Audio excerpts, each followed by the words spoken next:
ቅዱስ ሚካኤል በችግራችሁ ጊዜ የደረሰላችሁ ሁላችሁም ለቅዱስ ሚካኤል ቤተ ክርስቲያን ልትደርሱለት ይገባል። ይህንን ቪዲዮ እንዳታሳልፉት በቅዱስ ሚካኤል ስም አደራ።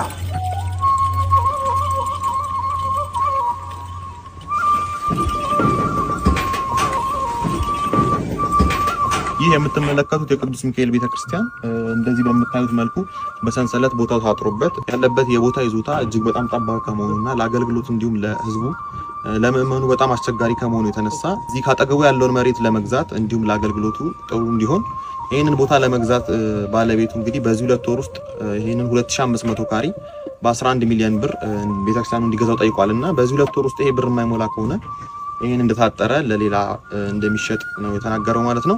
እነዚህ ካህናት አባቶች በሚወጡና በሚገቡበት ጊዜ በጣም አስቸጋሪ ሁኔታ በዚህ ጋር እንዳያልፉ እንደዚህ በምታዩት መልኩ በሰንሰለት ታስሮባቸው ነው ያሉትና ለህዝቡም ለምእመናኑም ለካህናቱም እጅግ በጣም አስቸጋሪ ስለሆነ ሁላችሁም እዚህ ጋር በመናስቀምጠው አካውንት ስለ ቅዱስ ሚካኤል ብላችሁ የቻላችሁን ታግዙትና ለብዙ ሰው ሼር እንድታደርጉልን እንጠይቃለን ማለት ነው።